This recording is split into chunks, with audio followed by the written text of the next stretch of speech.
Bonjour à tous. Alors en 2026, je vais essayer de faire vivre cette chaîne Pyramids Map et on va faire une petite vidéo qui sera une vidéo test pour avoir la réaction de mes contradicteurs puisque on va aller dans le lourd puisque on va s'attaquer au livre de Pierre Tallet. Donc je vais juste donner un petit exemple assez brouillon, mais ça a le mérite d'exister et puis on verra un petit peu la réaction de tout le monde.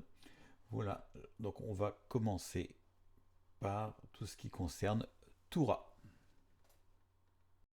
Toura s'appelait-elle Toura il y a 4000 ans? Bien sûr que non. Alors pourquoi Pierre Tallet a traduit un glyphe qu'il pensait être un lieu de départ par Toura?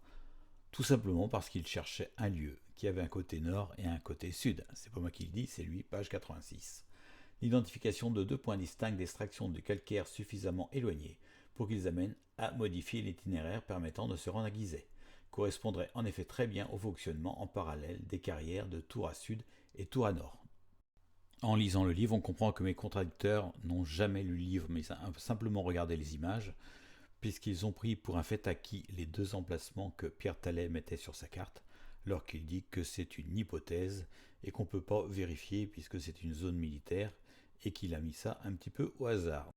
Alors que dit Pierre Tallet dans les Papyrus de Merer? Eh bien, les bâtisseurs avaient fait des grands bassins avec des écluses près des pyramides de Gizeh et qui étaient accessibles par deux canaux qui avaient été aménagés ou construits, un qui partait de Toura Sud et l'autre de Toura Nord, et qu'on allait alternativement tous les 10 jours utiliser Toura Nord ou Toura Sud en fonction du stock de cailloux. Donc on voit sur le schéma qu'on mettait 3 jours, dont 2 jours pour aller à Gizeh avec Toura Nord, plutôt Toura Sud, et 2 jours avec Toura Nord et un jour pour y aller. Alors on va vérifier si tout ça c'est plausible.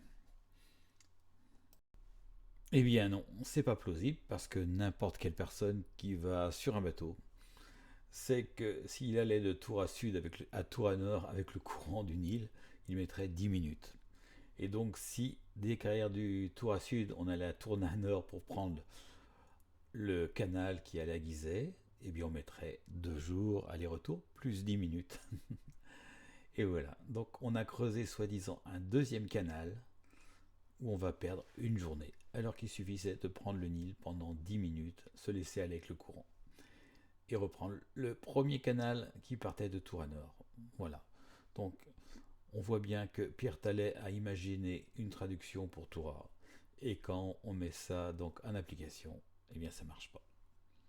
Et puis en plus, eh bien, si on calcule le temps pour aller jusqu'à Toura par rapport aux carrières, plutôt pour aller à Gizeh par rapport aux carrières, eh bien on voit qu'on met un temps fou alors que tout est réglé par des écluses, il n'y a pas de courant. Donc on fait du 500 mètres en une heure, donc quasiment c'est la vitesse d'une tortue. Alors on n'est pas prêt d'aller aux pyramides rouges, à Sesostris 2 à cette vitesse-là à contre-courant.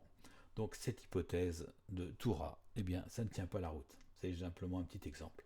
On ira beaucoup plus loin euh, pour expliquer que le papyrus de la mer Rouge de Pierre Tallet n'a rien à voir avec ni le transport du pierre, ni le Nil, ni Gizeh. Voilà, allez à bientôt.